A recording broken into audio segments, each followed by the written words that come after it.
Welcome to the Holistic Me podcast. I'm your host, Jessica Bravo.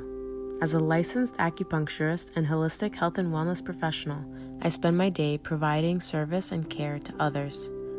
Over the years, my own self-care practices have ebbed and flowed, having a profound effect on not only my physical body, but my mental, emotional wellness and my spirit body. I am here to share my story, my experiences, and my continued journey on the path to exploring and uncovering the greatest version of myself through heart-centered connection, healing, self-love, and authenticity. I am beyond grateful to share this journey with you. My intention is that my story medicine may help at least one other soul on this collective experience we are sharing to shine their light bright for all the world to receive. Namaste.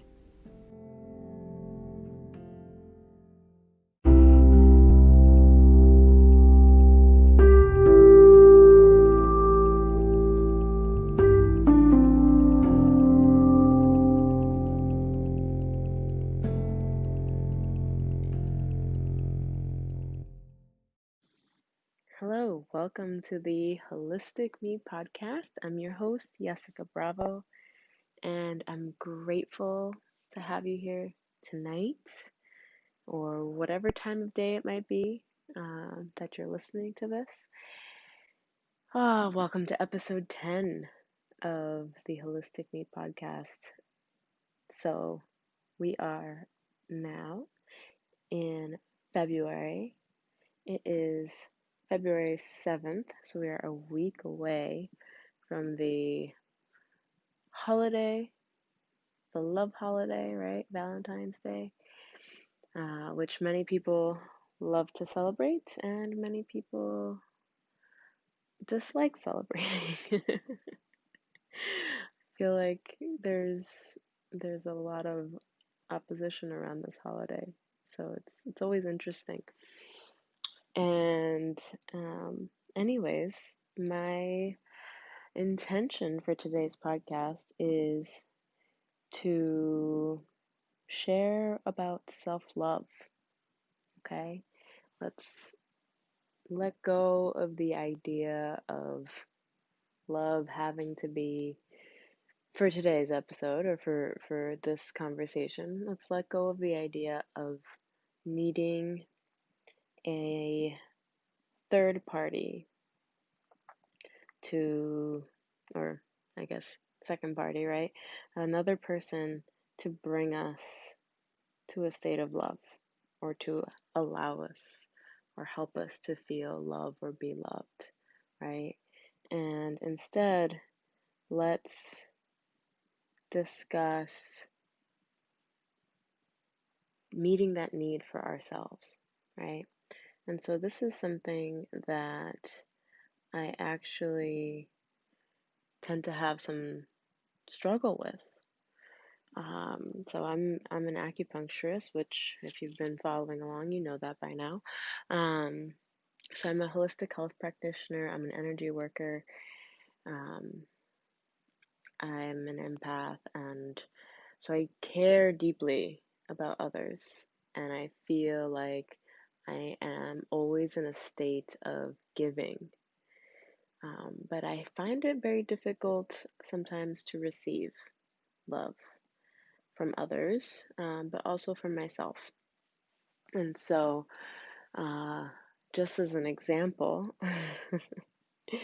every year I get myself a new journal slash planner. The past few years I've been really into bullet journals where I can just basically customize as I go along with whatever I feel I need to use the journal for. And that's worked out pretty well for me. But then I ended up getting this other journal for myself this year that came recommended by a friend. And it has some similar qualities to it, but also has like is laid out in a planner type of way where you have a weekly schedule and it has a month view, but then it has space for journaling as well, which I find really nice. But within these pages, within the weekly planner, within the monthly view, it has space for goals. So goals that you have for the month, goals that you have for the week, goals that you have for each day, and then a space for rewards. What are you, if you accomplish these goals, how are you going to reward yourself? And when I first saw this and I was starting to use it at the beginning of the year, I had a really hard time even coming up with anything. I'm like, accomplishing the goal is the reward, right? Like if I, just as an example, if I have a goal to be able to do 10 pull-ups, like the reward is I am now able to do 10 pull-ups, right? And when I was first starting to use this journal, I was down in Miami visiting my family, and I was sitting, my mom was working at the same table next to me, and I said that to her, and she was like, well, no, just pick something that you would enjoy, that you maybe wouldn't do for yourself, regardless of whether you meet that goal or not, and, make it almost like a game, right? And so, I changed my perspective on it, and I started to look at what kinds of things I would either want either to buy myself, perhaps, or do for myself. And so a couple weeks ago, I had a goal of finally cleaning out my closet, which is something I do every year typically, but I think last year somehow I didn't do as much of it, or maybe somehow it got missed last year. And so I felt like my closet was like overflowing. And so I got to work finally on my closet. I finally had a moment. My husband just was hanging out with our son downstairs, and I said, I'm gonna go do this. Like, he's happy, everybody's playing, like let me just sneak away and take 30 minutes, an hour.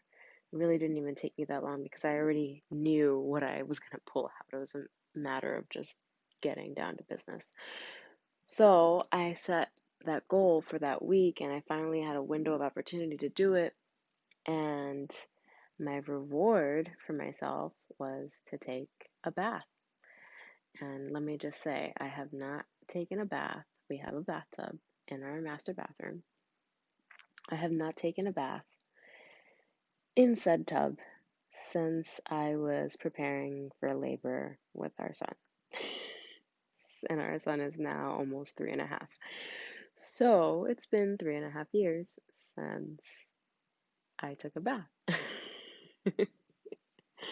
And prior to that, I couldn't tell you the last time I took a bath before that one time. So something that I have desired to do, but I either felt guilty taking the time to do it, or there was always something else that needed to get done, and so there wouldn't be enough time to fit it in. Anyways, this was over a week ago, probably 2 weeks ago now, and I just got around to taking that bath. So this is me post bath doing this self-love episode. And yeah, couldn't pick a better time to feel inspired to share, because I've been planning to do this self-love or self-care episode for February, since before February. So here I am. And just as an aside, I hope you don't I hope you follow my train of thought. I feel like sometimes I ramble, or get off course, but my mind just goes, and I'm going with the flow. I have a couple notes of what I want to talk about, but I don't have a script. So if I get off track, or if I seem like I'm going off on a tangent, just stick with me. Okay? So I finally rewarded myself. Now, another reward that I'm waiting for now to arrive, I took care of completing that task of ordering said reward while I was in the bath. And anyways, my part of one of my goals for the month of January was to reestablish my daily meditation practice. And so meditating daily was something that I've done in the past with really, with a lot of consistency, and then dropped off. And then would do again for a long time and then drop off. And then I was kind of trying to get back into it, and it was like just a day or two here, and then I'd completely stop, and I could never fully get back into it. So I decided at the beginning of January that I was going to stop trying to do these longer meditations that I was trying to follow, right? Different programs that I've done in the past or subscribed to. And I said, screw it. Just 5 to 10 minutes, even 3 minutes if there's a day that's all I can fit in. And so and the goal was to do through the end of the month and past that, but the goal was for the month of January, starting when I returned from my trip to Miami. So I had basically almost the whole month, like 3 weeks of time to meet that goal. And I did. I meditated every day from the day I got back. And I still continue to this day. I haven't skipped a day yet. So don't know exactly how many days in a row I've got. I could go through and count, um, but my reward for myself for the month of January, if I completed that task, was to order myself a meditation pillow. For the many years that I've meditated on and off, I have yet to ever purchase a meditation pillow. I always either just sat on the floor, or recently we have this like Shea lounge in our bedroom. I've been, adjusting the pillow that's on there against the wall and sitting on it upright there, and it works, but I feel like I could have some better body alignment if I had a proper meditation pillow, and none of the pillows I really have around the house are firm enough to do that and support that. So I finally ordered my meditation pillow, and it comes in a couple days. So I'm really excited for that. So I am getting comfortable with the idea of rewarding myself. And of course, there's been some weeks since I've begun this with other goals outside of the two I've spoken about that I didn't meet. And that's okay. I had a reward set for it that I wrote down, and I don't get the I don't get that reward for myself because I didn't complete the task. And I can move that goal on to the next week if I choose, if it resonates still. And so it's been interesting to play with this idea of setting goals and a reward system as well, in the process. So I'm getting comfortable with that whole flow of rewarding myself and not feeling guilty. That's the biggest thing. Oh my goodness. I feel guilty, like wanting something or taking time to do something for myself. And yes, I have, time where I go. Usually my husband will fall asleep before I do after dinner, and our son's long been asleep, and so I will slip away, go downstairs and do my journaling work, or do some card pulling, some tarot cards or oracle cards, or that's maybe the time that I meditate. Like on the weekends, my meditation gets kind of moved to the evening since I don't set my alarm on the weekends. Whereas during the week, I meditate first thing in the morning now. And so I take that time, but I don't feel guilty because everyone's asleep, so I'm not taking away from anybody's time, right? Whereas like taking a bath or, wanting to go and do something by myself, um, which are some future goal rewards, right? That I have in mind, going off on my own, whether it be a retreat or going to some classes that I'm interested in, things like that. I feel like, well, I should be spending time with my family. And yes, I think spending time with your family is a beautiful thing if you're all in a good space and able to enjoy each other's company. But if you're not taking care of yourself, then it's really easy to fall into like a negative space, I guess, where communication doesn't happen as easily, or maybe, there's you butt heads more. Butt heads? Yeah. Excuse me.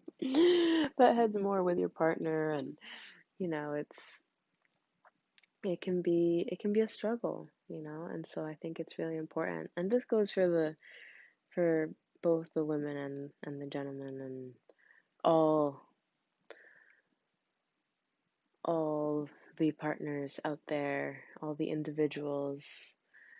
um, I feel that it's if you're in a relationship, both parties should be taking part in the self-care, um, regardless of gender. It doesn't matter. We all need to take care of ourselves. And the only way that we can fully show up for other people is if we're showing up for ourselves. And so, again, I have my own struggle with it, but I'm working on it, and I work towards it in a variety of ways, but I'm just now, exploring this idea of rewarding myself, and not feeling guilty for it. So, if you feel me on that, right, if it resonates, I'd love to hear your thoughts on that self-care and self-love. And something I found interesting, is,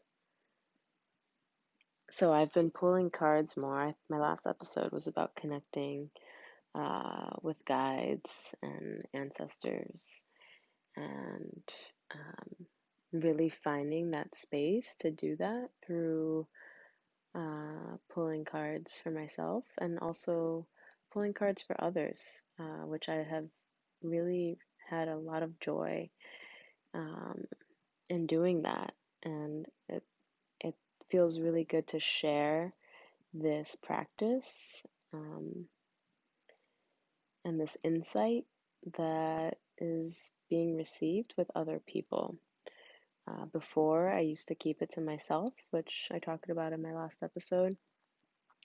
But it's something now that I really feel since the beginning of the year, something shifted in me, and I wanted to share it openly with everybody. So I've been doing some Facebook lives once or twice a week, where I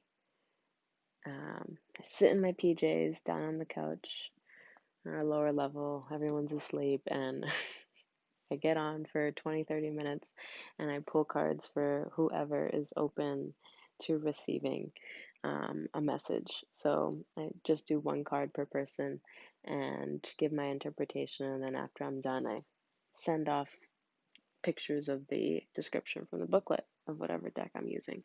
And so, anyways, I often pull for myself, right? So I have a more frequent practice of pulling cards for myself, whether it be a single card, which I do often, or doing a full reading. And it feels really good to do that. And it's been part of my healing journey this past year. And now sharing it, it's kind of increased it even more. I feel more in tune with this type of work. And so the other night, I pulled an interesting card for myself after I had done this live and pulled for others. And the card was from my Osho Zen Tarot deck. And the card's name was Aloneness.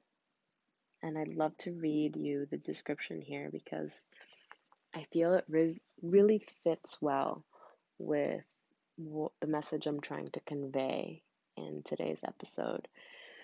So here we go. This is from the Osho Zen Tarot deck for the Aloneness card, which is part of the major arcana. The commentary is, when there is no significant other in our lives, we can either be lonely or enjoy the freedom that solitude brings. When we find no support among others for our deeply felt truths, we can either feel isolated and bitter or celebrate the fact that our vision is strong enough even to survive the powerful human need for the approval of family, friends, or colleagues. If you are facing such a situation now, be aware of how you are choosing to view your aloneness and take responsibility for the choice you have made. The humble figure in this card glows with a light that emanates from within. One of Gautam Buddha's most significant contributions to the spiritual life of humankind was to insist to his disciples, be a light unto yourself. Ultimately, each of us must develop within ourselves the capacity to make our way through the darkness without any companions, maps, or guides. So that's the commentary. Here's the description. When you are alone, you are not alone. You are simply lonely. And there is a tremendous difference between loneliness and aloneness. When you are lonely, you are thinking of the other. You are missing the other. Loneliness is a negative state. You are feeling that it would have been better if the other was there. Your friend, your wife, your mother, your beloved, your husband. It would have been good if the other was there, but the other is not. Loneliness is absence of the other. Aloneness is the presence of oneself. Aloneness is very positive. It is a presence, overflowing presence. You are so full of presence that you can fill the whole universe with your presence, and there is no need for anybody. Okay. So if I can unpack that just a bit, at least from my point of view and my perspective.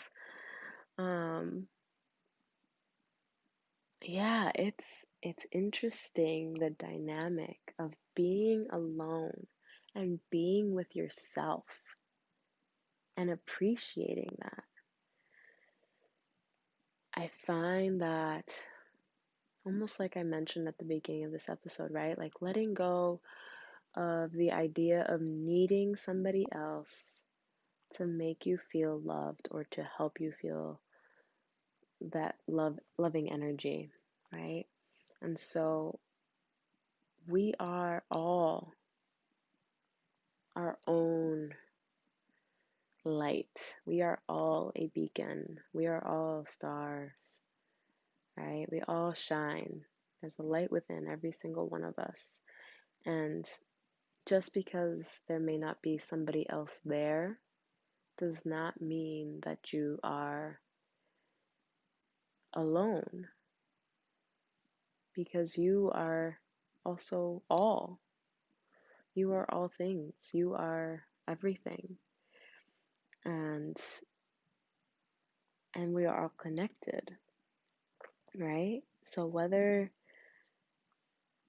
you and I are physically in the same room, I feel does not change the energy that is within you, right? And the other thing that just came to my mind is, I know so many people who can be in a room full of people and still feel lonely, right? Has that happened to you? I've felt that way before, where I've been somewhere, I'm not comfortable. I might know some of the people there, but I'm not very close to them, and I just felt lonely. And so, but I'm more comfortable being alone with myself. And I'm never I my husband will sometimes, I'm not gonna say make fun or question, but sometimes I'll make a comment of, I need to plan some more me time or alone time, and he never tries to stop me from doing anything that I'd like to do, or impede me from having said alone time, like when I go down at night, to do my own routine before bed. And he says, "Well, aren't you like alone, or don't you get alone time when you're not home?" But my job entails, I'm a healer. I'm a healer, so I am never alone, really. I'm always working with somebody, and there may be gaps in my schedule, yes, certainly. But I also share the office with two other healers. And so, there's potential gaps where I'm in the office physically by myself, but I'm always, it's very short, and then I'm on to the next thing, next patient, or on to the next conversation on the phone with prospective patients that are calling in, or with insurance. And so my mind is always on somebody else for the most part, and not on me. And so I find that when I get that time at the end of the day to go downstairs and be on my own, I'm not physically in my house by myself, right? But I get to be with myself